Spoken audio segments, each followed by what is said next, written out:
और क्या कोफिशिएंट्स हैं। तो जाहिर सी बात है यहाँ पे दो टर्म है, ये एक टर्म है, ये दूसरा टर्म है, ये दोनों टर्म मिल के ये एक एक्सप्रेशन बना है। ठीक है, तो यहाँ पे टर्म्स हो गया 5xyz² और दूसरा टर्म है -3zy। अब इन टर्म के साथ ये जो एक नंबर लिखा हुआ है उसको बोलते हैं न्यूमेरिकल कोफिशिएंट, और बाकी सब वेरिएबल है, x y z ये सबको वेरिएबल बोलते हैं। तो यहाँ पर इसका न्यूमेरिकल कोफिशिएंट क्या है 5 और इसका न्यूमेरिकल कोफिशिएंट क्या है -3। तो फर्स्ट क्वेश्चन के टर्म्स हो गए 5xyz² और -3zy और उनके कोफिशिएंट हो गया 5 और -3। ठीक है, सेकेंड क्वेश्चन इसी का ऐसे बना लेते हैं 1 + x + x²। तो इसमें तीन टर्म है, एक है 1, दूसरा है x और तीसरा है x²। अब इसमें कोफिशिएंट क्या हो जाएगा, इसका सब में 1 ही है कोफिशिएंट, इसका भी 1 है, इसमें वेरिएबल में 1 ही है और इसमें भी 1 है। ठीक है, कोफिशिएंट इसका 1 हो गया। नेक्स्ट है 4x² y² -4x² y² z² plus z²। तो इसमें तीन टर्म है, पहला टर्म है 4x² y², दूसरा टर्म है -4x² y² z² और तीसरा टर्म है ओनली z²। ठीक है, तो पहला टर्म का कोफिशिएंट यहाँ पे क्या है 4, दूसरा टर्म का है -4 और तीसरा टर्म का कुछ नहीं तो 1। यहाँ भी ऐसे लिख सकते हैं 1 1 1।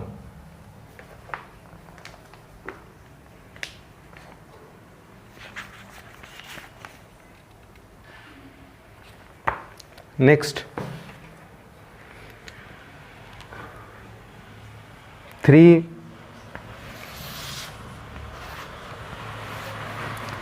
क्वेश्चन नंबर 4 1 का 3 - pq + qr - rp।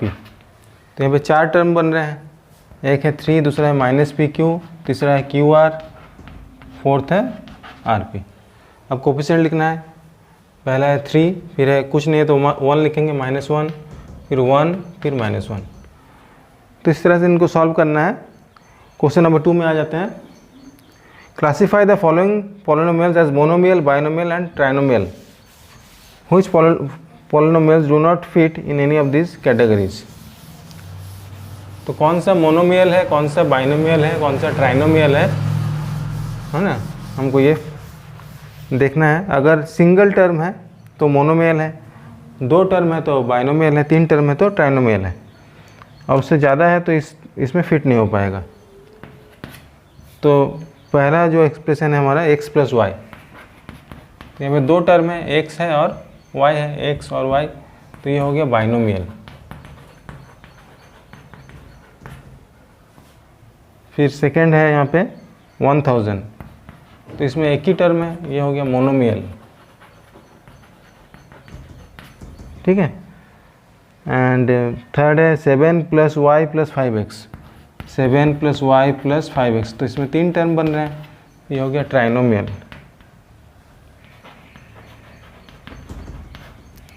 फोर्थ है 2y - 3y², तो इसमें 2 टर्म बन रहे हैं, तो यहाँ पे हो गया बाइनोमियल।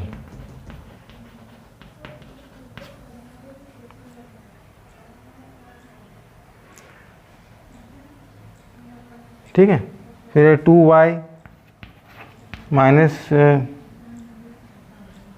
3y² + 4y³, तो तीन टर्म आ गए तो ट्राइनोमियल।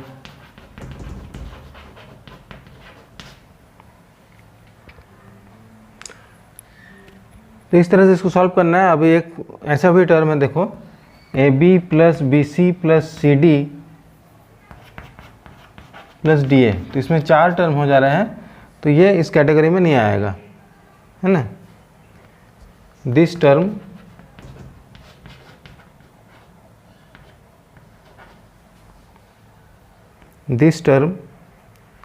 या this polynomial do not, this polynomial लिखो, this polynomial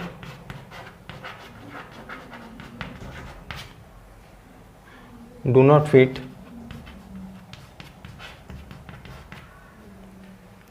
in any of these categories.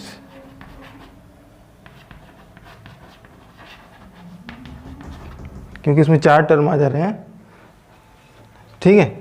तो अगर पॉलिनोमियल में सिंगल टर्म है तो मोनोमियल है, 2 टर्म है तो बाइनोमियल है, 3 टर्म है तो ट्राइनोमियल है। Question number 3, add the following.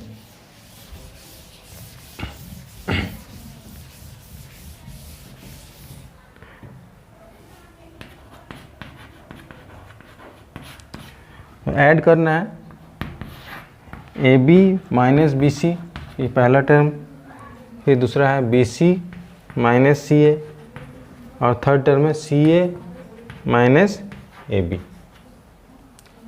ठीक है। तो अगर ऐड करना है तो जहाँ जहाँ कॉमा है वहाँ पर हम प्लस का साइन दे देंगे। ये पहला टर्म लिख लिए, पहला पॉलिनोमियल, फिर plus B C minus C A लिखेंगे, फिर plus C A minus A B लिखेंगे।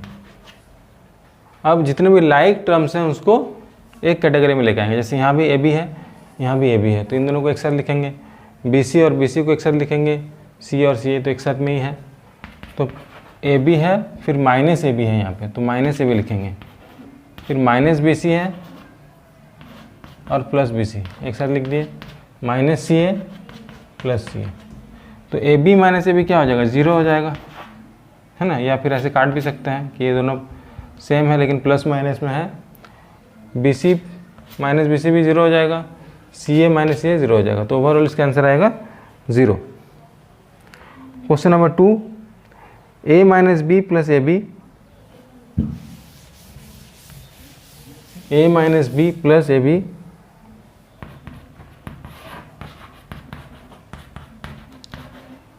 फिर कॉमा की जगह हम प्लस लगाएंगे, फिर B minus C plus B C, फिर से कॉमा है बुक में तो उसमें प्लस लगा देना है, and c minus a plus A C.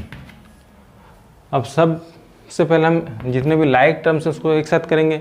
A minus ए एक साथ लिखेंगे, ए माइनस ए, माइनस बी प्लस बी, तो प्लस बी माइनस बी एक साथ लिख देंगे। फिर प्लस सी माइनस सी एक साथ लिखेंगे, फिर ए बी, फिर बी सी, फिर ए सी। तो plus A minus A cut गया, plus B minus B cut गया, plus C minus C cut गया। तो अब जो बचा उसको लिख देंगे। क्योंकि ए बी और इसका कोई और लाइक टर्म नहीं है तो ये किसी के साथ ऐड नहीं हो पाएगा। अगर और कहीं पर ए बी रहता तो ऐड हो जाता या माइनस हो जाता, लेकिन ए बी यहाँ पर सिंगल टर्म है तो ए बी लिखेंगे, बी सी भी सिंगल टर्म बचा है तो बी सी लिखेंगे, और ए सी, तो ये हो जाएगा answer, A B plus B C plus A C. Third question,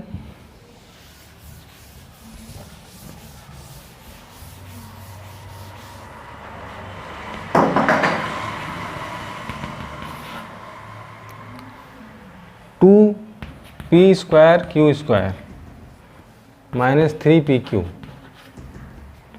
plus 4 plus 5 plus 7pq minus 3p square Q square. जहाँ कॉमा है वहाँ पे प्लस साइन दिया गया है। अब यहाँ भी पी स्क्वायर क्यू स्क्वायर है, यहाँ भी पी स्क्वायर क्यू स्क्वायर है। लाइक टर्म को पहले आइडेंटिफाई करना है। तो 2p square Q square minus 3p square Q square को एक साथ लिख दिए, फिर 7pq minus 3pq, 7pq plus में है प्लस लिखे, माइनस 3pq, फिर 4 और 5 को एक साथ लिख दिए।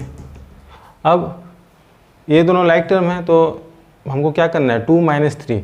तो 2 माइनस 3 करने से क्या होगा, -1 होगा, क्योंकि 3 बड़ा नंबर है, 2 से 3 माइनस होगा नहीं, इसलिए नेगेटिव में इसका आंसर आएगा 2 माइनस 3 हो जाएगा -1 पी स्क्वायर क्यू स्क्वायर।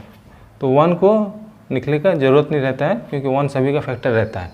तो इसका आंसर आया minus P square Q square. फिर 7pq में 3pq माइनस करेंगे, दैट मीन्स 7 में 3 जाएगा तो 4 बचेगा, तो ये हो गया 4pq। और फिर 5 + 4 है ना, ये दोनों कांस्टेंट टर्म है, तो 5 + 4 हो गया 9। Next question,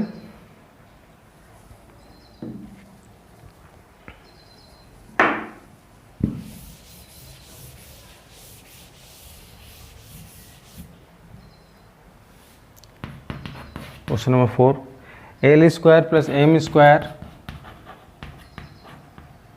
plus M square plus N square plus N square plus L square plus 2lm 2mn plus 2nl। अब इनको ऐड करना है, तो यहाँ भी एल स्क्वायर है, इसमें भी एल स्क्वायर है, इन दोनों को एक साथ में लिख देंगे। फिर एम स्क्वायर एक साथ हो गया, फिर एन स्क्वायर एक साथ हो गया, फिर 2lm 2mn 2nl। ये एल स्क्वायर 2 बार आया तो 2l स्क्वायर हुआ, 2m स्क्वायर हुआ और 2n स्क्वायर हुआ। फिर इसमें आया 2lm 2mn प्लस 2nl। यही आंसर हो जाएगा। अगर सब में 2 कॉमन ले लोगे तो भी बनेगा, क्योंकि सभी में 2 फैक्टर में है तो 2 कॉमन ले सकते हैं ऐसे। तो L square plus M square plus N square plus lm plus mn plus nl, ये आंसर हो गया।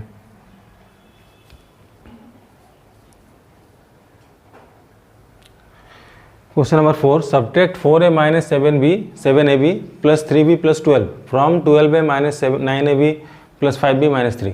दैट मीन्स इससे ये वाला टर्म से इस टर्म को माइनस करना है, सेकेंड टर्म से फर्स्ट टर्म को माइनस करना है। तो सेकेंड टर्म को पहले लिखेंगे, तो 12a minus 9ab plus 5b minus 3, इसको पहले लिखेंगे। उसके बाद हमको क्या करना है, माइनस करना है, सब्ट्रैक्ट करना है। इसको हम लोग जो टर्म उसको पूरा ब्रैकेट में लिख लिए हैं। फिर माइनस, अब जिसको माइनस करना था 4a minus 7ab plus 3b plus 12। तो क्वेश्चन के हिसाब से हमने उसको लिख लिया है कि 12a से सेकेंड टर्म से फर्स्ट टर्म को माइनस करना है, तो सेकेंड टर्म को पहले लिख लिए, माइनस फर्स्ट टर्म आ गया। अब ब्रैकेट ओपन करेंगे, इस ब्रैकेट के बाहर में कहीं पर माइनस नहीं है, इसलिए किसी का साइन चेंज नहीं होगा। 12a जैसा था क्वेश्चन वैसे रहेगा, 12a minus 9ab plus 5b minus 3। लेकिन ये पॉलिनोमियल के पहले माइनस लगा हुआ है, इसलिए अंदर का सारा साइन चेंज हो जाएगा, प्लस का माइनस, माइनस का प्लस हो जाएगा। 4a माइनस माइनस हो जाएगा प्लस, ये प्लस का माइनस हो जाएगा, ये भी माइनस हो जाएगा। इसके बाद लाइक टर्म को आइडेंटिफाई करना है। यहाँ पर 12a है, यहाँ पर 4a है, तो 12a और 4a को एक साथ लिखेंगे। फिर plus 7ab minus 9ab, 7ab minus 9ab, फिर plus 5b minus 3b, 5b minus 3b, minus 3 minus 12। तो 12a माइनस 4a कितना हो जाएगा, 8 है। 7 माइनस 9 हो जाएगा माइनस 2ab, क्योंकि 7 में माइनस 9 करेंगे बड़ा नंबर का साइन आ जाएगा माइनस। फिर आएगा 5b में 3b, 5 माइनस 3 हो जाएगा 2, तो 2b बचा। माइनस 3 माइनस 12, जो दोनों में माइनस रहता है तो प्लस होता है, लेकिन साइन माइनस का लगाते हैं, तो माइनस 3 माइनस 12 हो जाएगा माइनस 15।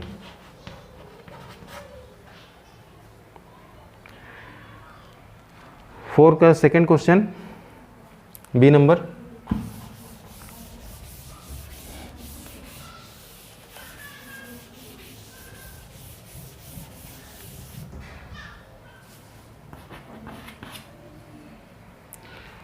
सेकेंड टर्म को पहले लिखेंगे, 5xy minus 2yz minus 2zx plus 10xyz। तो सेकेंड टर्म को पहले लिख लिए, माइनस, अब पहला टर्म क्या था, 3xy plus 5yz minus 7zx। इसमें भी माइनस करना है सेकंड टर्म से फर्स्ट टर्म को, तो सेकंड टर्म को पहले लिखे, फिर फर्स्ट टर्म को लिखे हैं। तो सबसे पहले ब्रैकेट ओपन होगा, अगर ब्रैकेट के बाहर में माइनस साइन है तभी साइन चेंज होगा, इस ब्रैकेट के बाहर में माइनस साइन है तो यहाँ पर साइन चेंज हो जाएगा सबका, प्लस है तो माइनस हो जाएगा, माइनस है तो प्लस हो जाएगा। अब लाइक टर्म्स को आइडेंटिफाई करना है। लाइक टर्म्स यहाँ भी 5xy है, यहाँ xy है तो यहाँ पर xy है, तो 5xy माइनस 3xy को एक साथ लिखेंगे। फिर yz minus 2yz minus 5yz minus 2zx plus 7zx plus 10xyz, ये बच गया, इसके साथ कोई लाइक टर्म नहीं है। तो 5 माइनस 3 क्या हो जाएगा, 2xy हुआ, माइनस 2 माइनस 5 दोनों में माइनस है तो आ जाएगा प्लस होगा, लेकिन साइन माइनस करेगा, 7yz। फिर प्लस 2 सॉरी माइनस 2 प्लस 7 है ना, दोनों में zx है तो 7 माइनस 2 हो जाएगा 5zx और 10xyz, ये बच गया, ये आंसर हो गया। सी नंबर,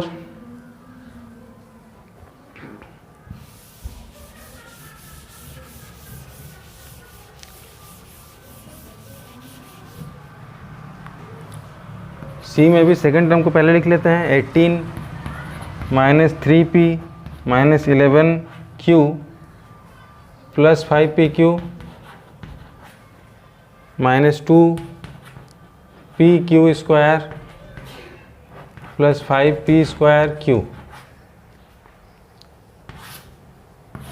माइनस, अब फर्स्ट टर्म को लिखेंगे 5, पहला जो पॉलिनोमियल है 4p square Q minus 3pq plus 5pq square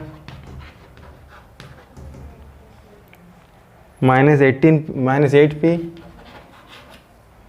plus 7q minus 10। हाँ, ब्रैकेट ओपन करेंगे, 18 minus 3p minus 11q plus 5pq minus 2pq square plus 5p square q, ये तो एज इट इज़ रहेगा।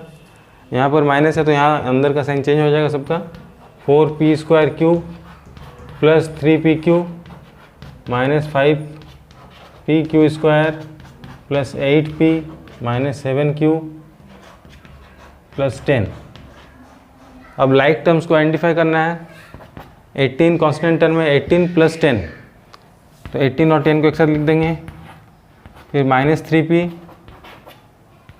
और plus 8p minus 11q minus 7q plus 5pq plus 3pq minus 2pq square minus 5pq square and plus 5p square cube minus 4p square cube. तो सारे terms को हमने arrange कर लिया है। अब 18 प्लस 10 क्या हो जाएगा, 28 प्लस 8 माइनस 3 हो जाएगा प्लस 5p, माइनस होगा इसका, माइनस 11 माइनस 7 दोनों में माइनस है तो प्लस होगा, लेकिन साइन माइनस का लगाना है तो माइनस 18q हो गया।